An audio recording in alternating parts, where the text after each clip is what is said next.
Hello student, how are you? I am Anil Kumar Saxena. Welcome in my YouTube channel Expert Classes. Dear student, in my previous video I have completed exercise 3.5 question number 1. Today I am starting question number 2, first part and second part.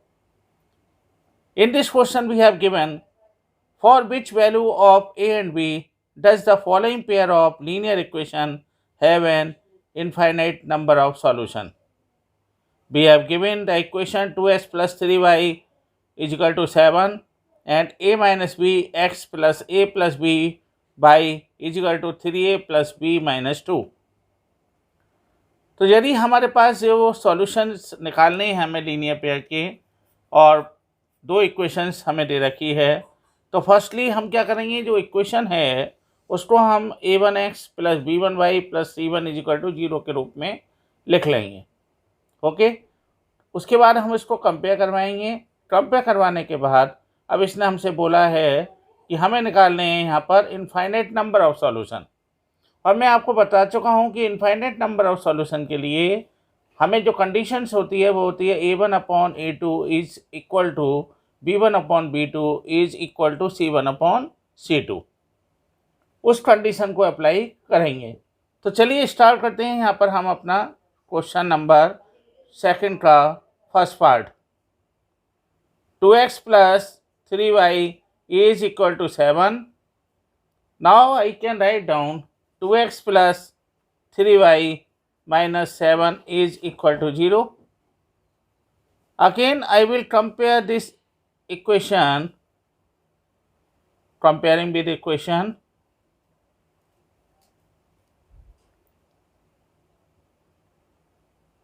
with a1x plus b1y plus c1 is equal to 0.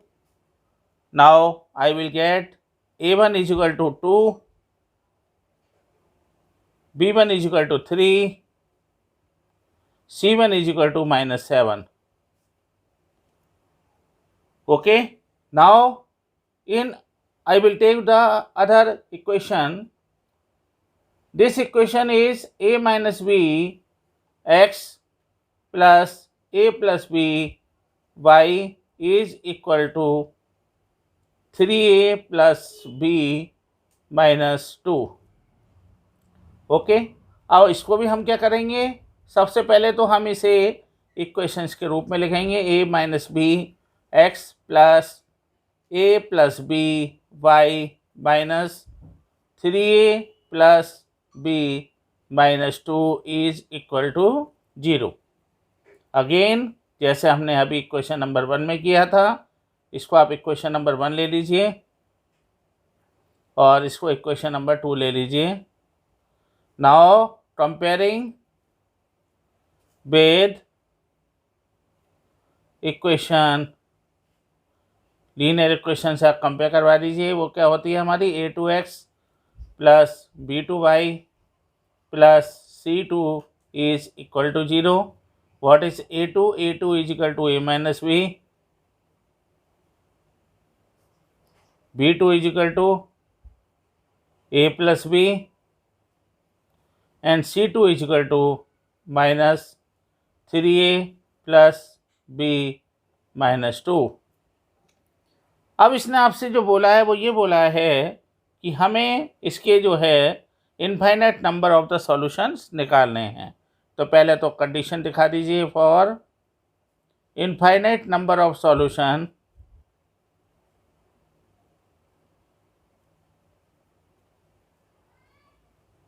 What is the condition, a1/a2 is equal to b1/b2 is equal to c1/c2. What is a1/a2? a1 is equal to 2, a2 is equal to a minus b, तो ये आ जाएगा आपका 2/a minus b. What is b1? b1 is equal to 3, और what is b2? b2 is equal to a plus b is equal to c1/c2, यानी minus 7 minus 3a plus b minus 2. Okay, अब इसमें एक चीज़ बहुत ज़रूरी है, चूँकि हमें वैल्यू निकालनी है ए और बी की. तो यदि आप ध्यान से देखें, यदि मैं इन दोनों को साथ साथ ले लेता हूँ तो डेफिनेटली हमें एक इक्वेशंस मिलेगी, एक हमें वैल्यू मिल जाएगी और ए और बी में एक रिलेशन बन जाएगा।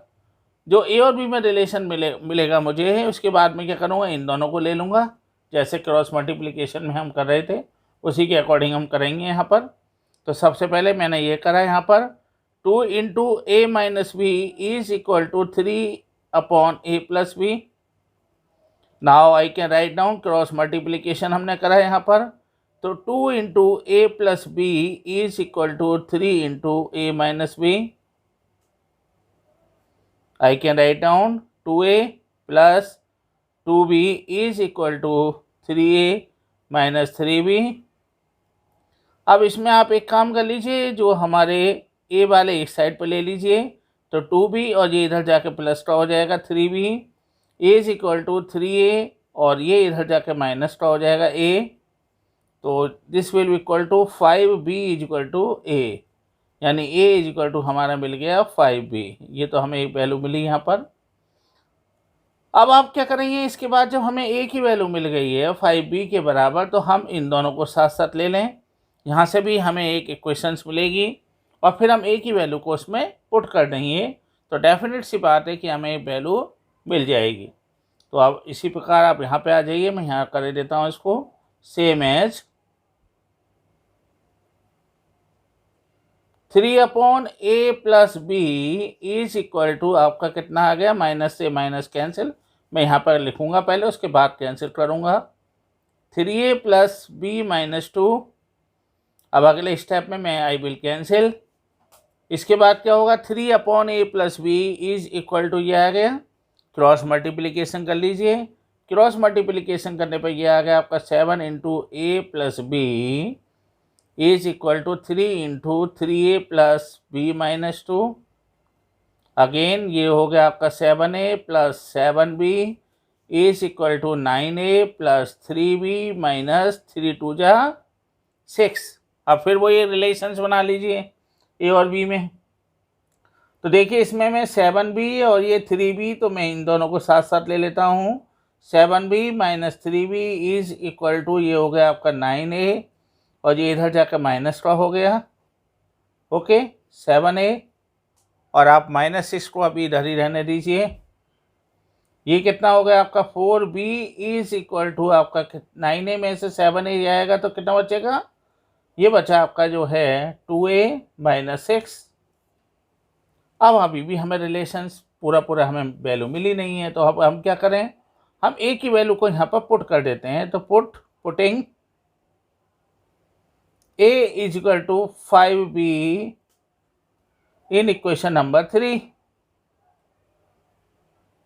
ओके। तो ये कितना आ जाएगा आपका 4b is equal to 2 into a की जगह क्या रख दें हम, यहाँ पर आ गया 5b और माइनस का 6, ये कितना हो गया 4b इज इक्वल टू हो गया 10b माइनस 6। अब आप एक काम करिए, 6 को तो इधर ले जाइए, is equal to 10b minus 4b। Dear student, इस बात का विशेष ध्यान रखिए कि माइनस को हमेशा ही किसी भी तरह से पॉजिटिव बना के चलिए और जो दूसरी वैल्यू हैं उसको आप अदर साइड पर ले जाइए, क्योंकि माइनस से ही थोड़ा बहुत आपके क्वेश्चंस में गड़बड़ी हो सकती है, अदरवाइज कोई भी प्रॉब्लम आपको नहीं आएगी। तो ये कितना हो गया 10b minus 4b is equal to हो गया 6b। What I will get 6b is equal to 6, तो v इज इक्वल टू कितना आ गया यहाँ पर 6 अपॉन 6 इज इक्वल टू 1। अब मुझे v इज इक्वल टू 1 मिल गया। अब मेरे लिए a निकालना बहुत ईजी है, बता सकते हैं अब कौन से में रखूँ, मैं यहाँ रख लूँ, because a is equal to कितना है मेरा यहाँ पर 5b। अब बस आप यहाँ पर जो है v के स्थान पर आप 1 रख दीजिए, a इज इक्वल टू आपका मिल गया 5। एक बात का विशेष ध्यान रखिए, अच्छी तरह से प्रैक्टिस करनी है, रटना बिल्कुल नहीं है आपको, because you have to clear all of the steps. Step by step करेंगे तो आपको कोई प्रॉब्लम नहीं आएगी। और आप अच्छी तरह जानते हैं इस साल बोर्ड एग्जामिनेशन है, आपको अच्छी तरह से प्रिपरेशन करके आपको अच्छे से अच्छे नंबर लेके आने हैं। Dear student, now I am solving question number 2 का second part. In this question, we have given for which value of the k will be the following pair of linear equation have no solution. अब मैंने आपको बता रखा है कि जब no solution होंगे तो a1 upon a2 is equal to होगा b1 upon b2 but not equal to होगा c1 अपॉन c2. तो I will take this condition. तीनों कंडीशन जो आप एक चीज़ देख रहे हैं कि जो आपने इनिशियल कंडीशन आपने अप्लाई किए हैं, जो तीन कंडीशन मैंने आपको बताई थी. सबसे पहले बताया था यूनिक सॉल्यूशन, दूसरा आपको बताया था मैंने नो सॉल्यूशन, और तीसरा आपको बताया था मैंने जो infinite number of the solution. तो यहाँ हमें नो सॉल्यूशन वाला केस लेना है. स्टार्टिंग बेसिक करेंगे, एक अच्छी तरह से आपको इसका रूट बनाना है क्वेश्चन का. और क्वेश्चन का रूट बनाने के लिए सबसे पहले आप क्या करेंगे, जैसे मैंने अभी प्रीवियस क्वेश्चन किया 3x plus y is equal to 1, तो आप सबसे पहले इसे इक्वेशन के रूप में लिख दीजिए. ऐसे ही दूसरा वाला जो आपको दे रखा है, यहाँ हमें 2k minus 1 into x plus k minus 1 y is equal to 2k plus 1. Dear student, मेरा यही प्रयास है कि आपको हर चीज़ को बहुत ही सिंपल वे में बताऊं. बस आप अपना प्रॉमिस पूरा करिए कि सब्सक्राइब करते रहिए. अब हमने क्या करा है यहाँ पर, मेरा ये हो गया क्वेश्चन नंबर 1 और this is also equation number 2. इसको भी मैं वैसे ही कर लेता हूँ, इक्वेशन के रूप में लिख देता हूँ, लीनियर पेयर ऑफ इक्वेशन के रूप में. तो ये कितना हो गया, k माइनस 1 इंटू वाई और minus 2k plus 1 is equal to 0. दोनों मेरी इक्वेशन आ गई. अब लीनियर पेयर इक्वेशन के रूप में जब ये मुझे मिल गई हैं तो अब मैं क्या करूँगा, इनको कंपेयर करवाऊँगा. तो कंपेयरिंग विद, किससे कंपेयर करें हम, a1x plus b1y plus c1 is equal to 0. What is a1 बता सकते हैं आप, a1 is equal to 3, b1 is equal to 1. ये मैं आपको बता चुका हूँ, जिसके आगे कोई कोएफिशिएंट नहीं होता उसको हमेशा 1 लेते हैं. And what is c1, c1 is equal to minus 1. अब यहाँ जाइए, आप इसको भी दोबारा से लिख दीजिए. जैसे मैं आपको सारे स्टेप लिख के दे रहा हूँ ऐसे ही आप एग्जाम में लिखें, जिससे आपके और भी अच्छे नंबर आपको मिलें. a2x plus b2y plus c2 is equal to 0. What is a2, a2 is equal to हो गया आपका 2k minus 1. What is b2, b2 is equal to हो गया k minus 1. And what is c2, c2 is equal to हो गया आपका minus 2k plus 1. अब हमें कंडीशन क्या दे रखी है, वो कह रहा है हमसे हैव नो सॉल्यूशन. तो if the pair of linear equation have no solution, यदि इसके नो सॉल्यूशन होंगे तो आप क्या करेंगे, यहाँ पर सबसे पहले उस कंडीशन को लिख दीजिए. a1 upon a2 is equal to b1 upon b2 is not equal to c1 upon c2. जरा ध्यान से देखें, वैल्यू को अच्छी तरह से आप रखिए जिससे आपको कोई भी प्रॉब्लम नहीं आए. a1 what is a1, a1 is equal to 3 upon a2 कितना है 2k minus 1 is equal to b1 कितना है 1 अपॉन b2 कितना है k माइनस 1. ओके, ये आपका क्लियर है. अब इसमें क्या करना है हमें, is not equal to c1 upon c2. c1 upon c2 का मतलब हो गया c1 कितना है माइनस 1 अपॉन c2 कितना है माइनस 2k प्लस 1. अब आप एक चीज़ ध्यान से देखें, यदि मैं इसके साथ ये वाला इक्वेशंस को ले लूँ, दोनों को हम साथ साथ ले लें, तो हमें के में एक रिलेशंस मिल जाएगा और उस के रिलेशन के बेस पे हम आसानी से वैल्यू को प्राप्त कर सकते हैं. What is the value of, या हम रिलेशंस को भी साथ में निकाल सकते हैं. तो ध्यान से देखिए, first 3 upon 2k minus 1 is equal to k minus 1. Okay, अब क्या करें, हम क्रॉस मल्टीप्लिकेशन करें. तो क्रॉस मल्टीप्लिकेशन के हिसाब से देखें जरा ध्यान से,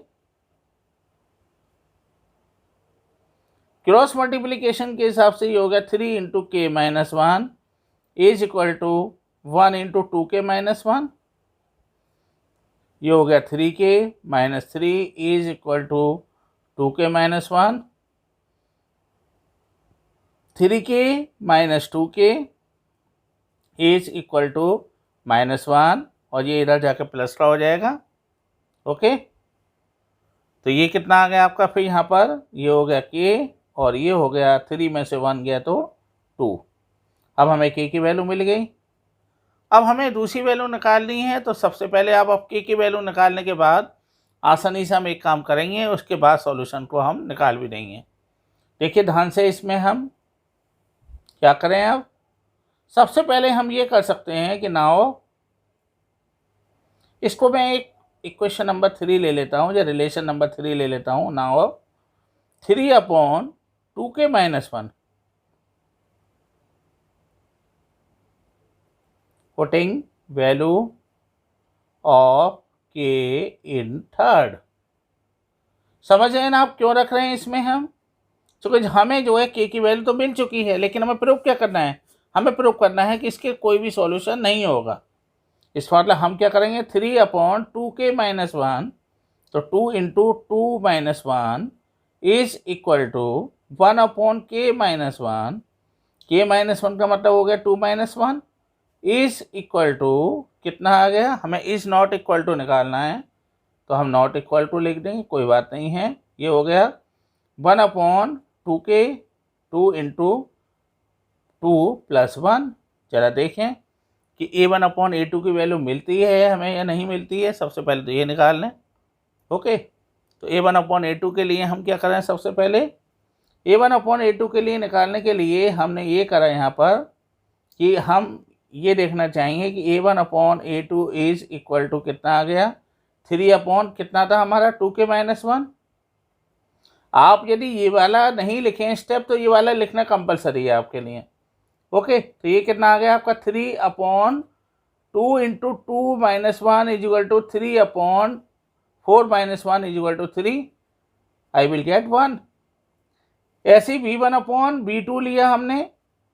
ओके, तो b1 अपॉन b2 के लिए हम क्या करें? b1 अपॉन b2 हमारा था यहाँ पर 1 अपॉन k माइनस 1। जरा वैल्यू को रख के देखिए, तो ये कितना आया हमारा? 1 upon 2 minus 1 is equal to कितना आएगा आपका? 1 अपॉन 1 इज इक्वल टू 1। अब तीसरा हमें क्या है? c1 अपॉन c2 भी रख लें हम। ओके, तो जब हमने c1 अपॉन c2 रखा, तो ये कितना आ गया? c1 अपॉन c2 की वैल्यू कितनी है हमारे पास? -1 upon -2k plus 1 is equal to 1 upon 2k plus 1। Value रख दीजिए, 2 into 2 plus 1 is equal to 1 upon 2 2 जा 4, और 4 में 1 जोड़ा तो 5। अब आप ध्यान से देखिए, a1 upon a2 is equal to क्या b1 अपॉन b2 है? बिल्कुल है। तो a1 upon a2 is a1 upon a2। पहले ध्यान रखिए, आपको ये वाले स्टेप जरूर लिखने, भले ही आप इसको लिखें या ना लिखें। तो a1 upon a2 is equal to आपका हो गया कितना है यहाँ पर? b1 upon b2, but not equal to, आप देख रहे हैं c1 अपॉन c2 की वैल्यू 1 अपॉन 5 है, जो अलग है, तो not equal to c1 upon c2। Dear student, in my opinion आपको सारे कंसेप्ट क्लियर हो गए होंगे इसमें, और इसमें यदि कोई डाउट है तो आप मुझे बता सकते हैं। मैंने बिल्कुल सिंपल आपको बताया है।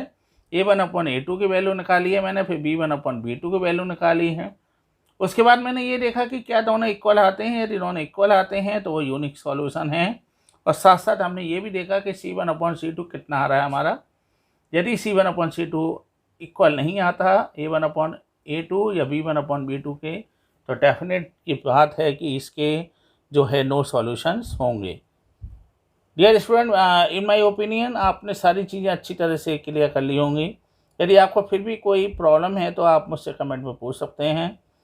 मैं बस आपसे ये रिक्वेस्ट करता हूँ कि आप मेरे चैनल को ज़्यादा से ज़्यादा सब्सक्राइब करें और साथ में शेयर करें,